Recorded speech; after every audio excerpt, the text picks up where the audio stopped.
What is up today, Dallas Cowboys fans and Cowboy Nation? It is Thanksgiving week, so I hope you guys have a great one. I hope you enjoy the time with your family, whether you're by yourself, whatever it is, just enjoy your day. There's, of course, obviously going to be a great day of NFL football, as always, especially what we become accustomed to as Dallas Cowboys fans. So this is probably my favorite week of the season. Again, you have the potential, especially after the Dallas Cowboys did defeat the Carolina Panthers on Sunday with the final score of Dallas Cowboys 33 and Carolina Panthers 10. Again, this is the perfect opportunity to find yourself a little bit momentum. Of course, we saw the Philadelphia Eagles were able to pull out a win against the Kansas City Chiefs on Monday Night Football, so they are still having a tight hold of the division right now. I just want to say the NFC in general, but especially the NFC East, more importantly to the Dallas Cowboys right now at this moment. Philadelphia Eagles sitting at 9-1, the Dallas Cowboys sitting at 7-3. So we have honestly the potential to be able to kind of find ourselves in the mix of being able to pull out 2 wins in a week span, less than a week span, and finally get ourselves back in the mix again, because the schedule will get a little tougher. You do have the Eagles coming up again, you have the Bills, you have the Lions, the Seahawks,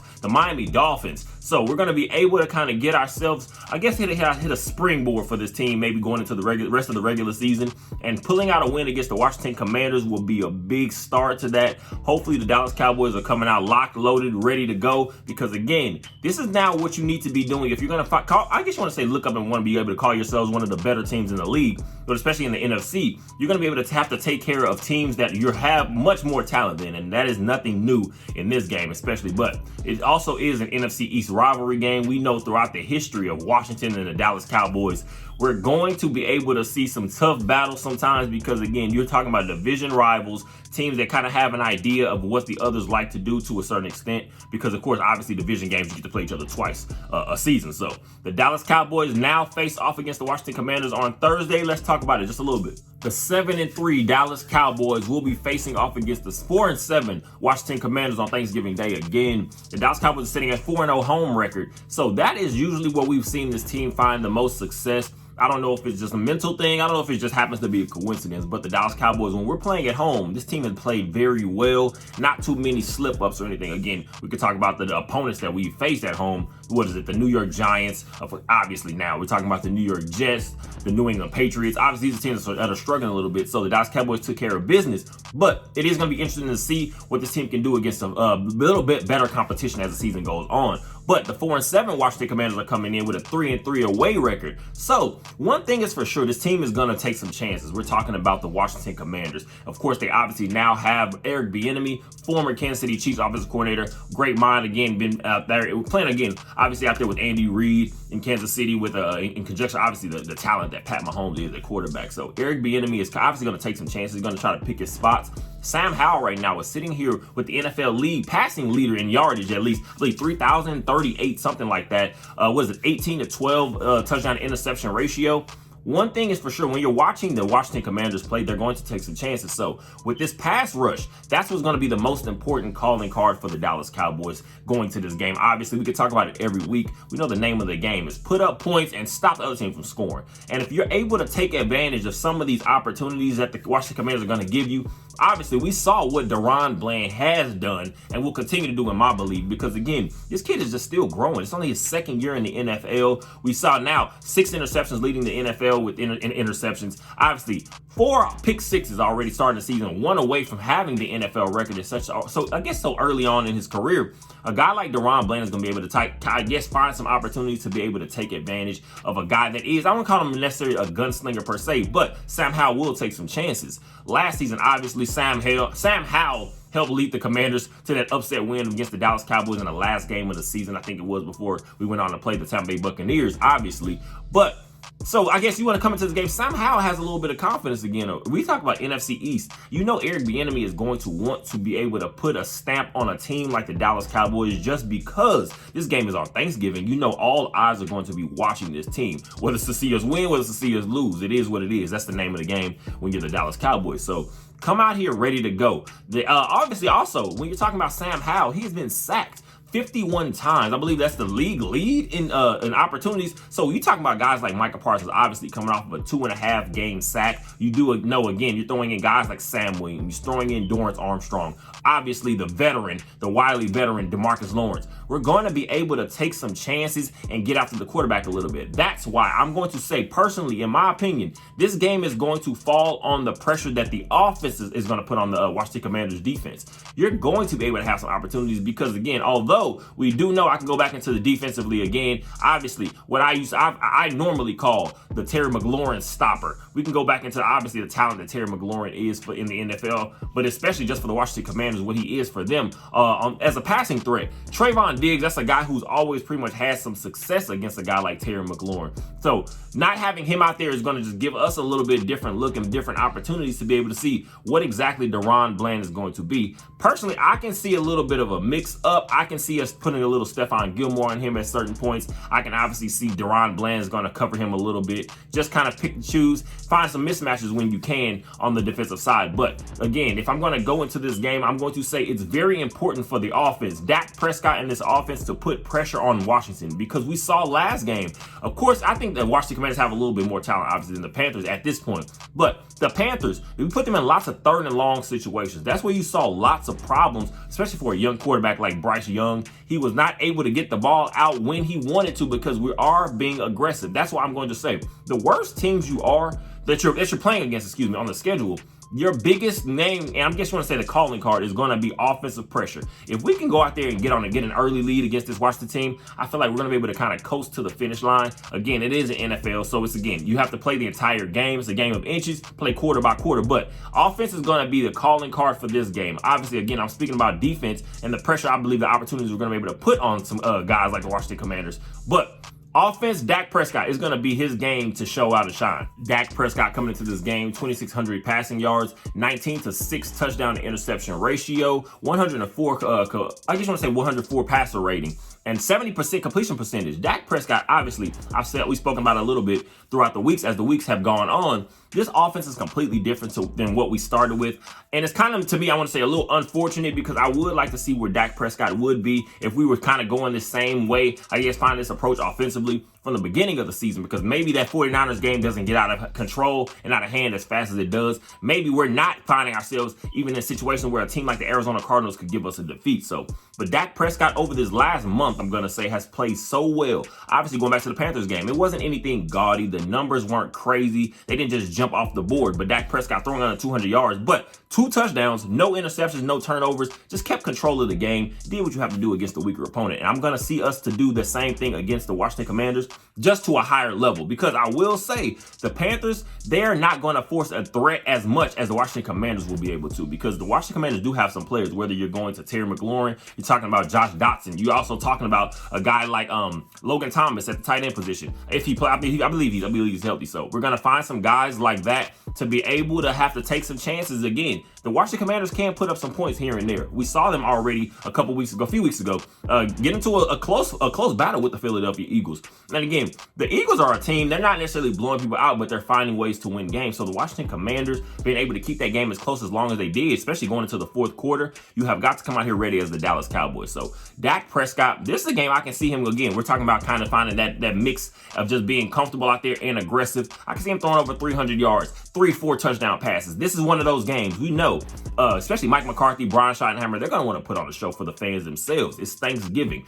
People around enjoying the games with their families, their friends, whatever it is. So you want to put our best foot forward, because again, we're going to be able to find the opportunity to take advantage of some of these things, because I think the next Dallas Cowboys game will be next Thursday. So having about a week off and being able to possibly pull out 2 wins in less than a week span, again, like I said, that's going to be big for this team going forward. Again, the Washington Commanders do have Terry McLaurin leading the team with 644 yards receiving, I believe, on 58 catches, something like that. Again, weapons, they do have Logan Thomas, I believe, second in the team in receptions. receptions, Jahan Dotson, Curtis Samuel. So they're going to have some players that are able to make some plays if you're not careful. But also, as we saw, the Dallas Cowboys have a little bit of an issue stopping the run against the Carolina Panthers. That's something we're going to have to lock in. I'm hoping that Mozzie Smith, Jonathan Hankins, some of Neville Gallimore, some of these guys are going to be able to slow down that interior push, because we cannot have a game where you're letting the Washington Commanders hang around way too long. Again, this is the NFL, so you can't expect every game to be a blowout or anything like that, but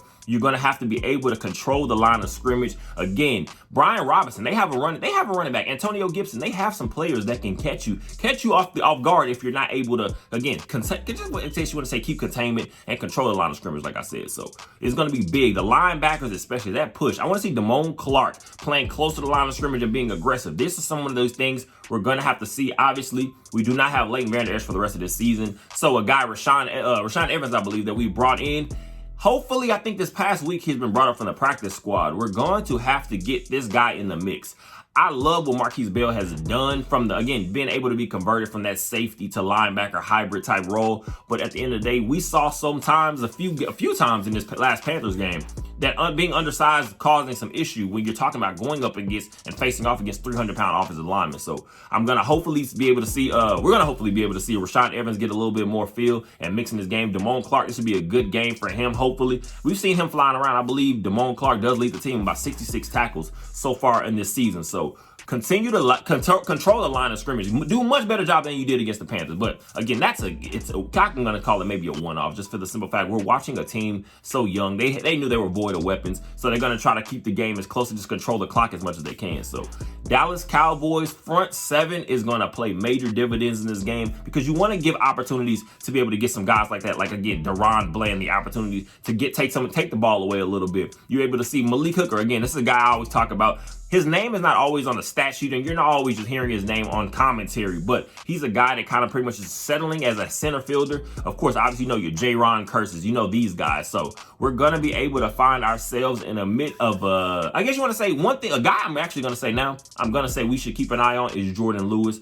He didn't have the best game against the Panthers, but again, he will be able to make a nice play here and there. So that's going to be somebody I can possibly see the Washington Commanders targeting a little bit, seeing if they can kind of push the ball down the field on the Stephon Gilmore, see exactly what his legs still have. So we're going to have to be able to be aggressive early. From Dan Quinn, we know he loves to get after the quarterback. So put this team in long, like I said, third and long situations and see where the cards fall. CeeDee Lamb obviously lapping the rest of the receiving room in yardage. 74 catches, 1,013 yards, 5 receiving touchdowns. I believe another couple on the ground. CeeDee Lamb obviously is our playmaker. That's where everything starts and stops. But Jake Ferguson is somebody we've seen over the last few games become that second favorite target for a guy like Dak Prescott. Because again, we're talking about when you have a good tight end, a matchup breaker type tight end, which I feel like Jake Ferguson can be. And obviously, he's still improving. Let's be very clear. He's not even a finished product, so he's going to continue to get better. He's going to continue to get and see more looks from these defenses. As he continues to show production on the field, he's going to get some different looks. So guys might be able to possibly be looking to take him away. So we're going to maybe see a guy like Brandon Cooks again. A couple weeks ago against the New York Giants, obviously we're talking about, you're looking at Dak Prescott was able to find CeeDee Lamb, able to take advantage of those opportunities. And again, take advantage of what Brandon Cooks was bringing. We're talking about going for like 9 catches, I believe, 173 yards and a touchdown. Brandon Cooks is going to be one of those game breaker. This could be one of those games where we're going to see a big just production show out. I'm going to say output from a guy like Brandon Cooks on Thanksgiving Day. So Jalen Tolbert, again, another guy I want to be able to see get a few more looks. Michael Gallup, again, at this point, he still can make some plays. We've seen him, have a couple plays here and there. It hasn't been to the level that we kind of hoped it would be coming out of training camp. But a guy like Jalen Tolbert, I'm going to be able to hopefully see more looks. Again, like we was talking about, excuse me, again, we're talking about some of these other young guys getting just Kevontae Turpin in the mix a little bit. Obviously, our run game has not been exactly what we thought it would be per se, but I feel like that's just a difference of approach, the way we're kind of going after things. Obviously, coming out of preseason, coming out of training camp, mini camp, it's all talking about ball control. We want to be able to be complementary to our defense. But obviously, having a few injuries on defense for the Dallas Cowboys, we have to change around things a little bit. We weren't as stout at that certain point, so we have to change our offensive approach a little bit. So I'm gonna be able to see Tony Pollard possibly by the second half of this game, hopefully be able to get a little bit more run and wear and tear. I do want to say, again, I'm going to keep saying it every single week. Tony Pollard should not just be getting his opportunities in the run game, because he does have the potential to be a dynamic playmaker. Get the ball in his hands out in these screens. Just get on the edges. Again, we saw him a few times in the Carolina Panthers game be spread out to the wide receiver position. One thing I don't want to see anymore is that wildcat formation. It's very gimmicky. I've never been really a big fan of the wildcat, because to me, if at some point it feels like you're just taking your best output off the field. Let Dak Prescott run this show. Get Tony Pollard his touches here and there. Rico Dowdle, again, should be my red zone guy. That's my guy, 20 and in, 10 and in. That should be my guy, because, again, I feel like Rico Dowdle has the most aggressive running style, and that's what's going to help. I guess you can liken it to what we got from Ezekiel Elliott. So I want to continue to see Rico Dowdle get some more opportunities, but this run game is also going to be able to find his hole, hopefully find his place in this game, and hopefully as the second half wears on the Washington Commanders, we're able to kind of take control of the game and ride out to the finish line. The Dallas Cowboys will be 7-3 again, facing off against the 4-7 Washington Commanders tomorrow on Thanksgiving. It is going to be one of those games that's going to kind of be a nice, well, I'm going to hope, I'm not going to say it is, but I'm going to hope it's one of those games that's kind of just a nice warm up for us heading into the next week. Again, Thursday, I think, yes, the next game is a Thursday game. So a week from tomorrow, we're facing off against the Seattle Seahawks. We're now going to start to hit the tougher part of this schedule. So the Dallas Cowboys have got to come in locked, loaded, and ready to put on a show tomorrow. I feel like we will, because, again, this team is now starting to hit their stride. I feel like Mike McCarthy has these guys' heads in the right place.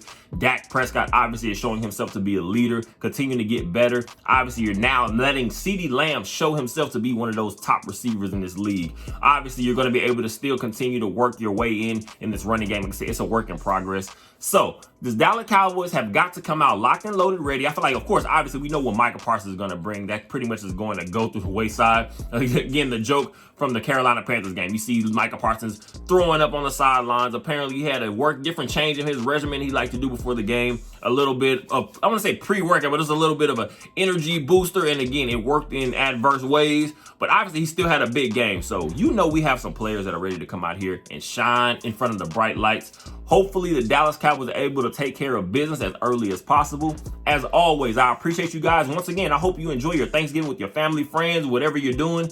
And as always, go Cowboys.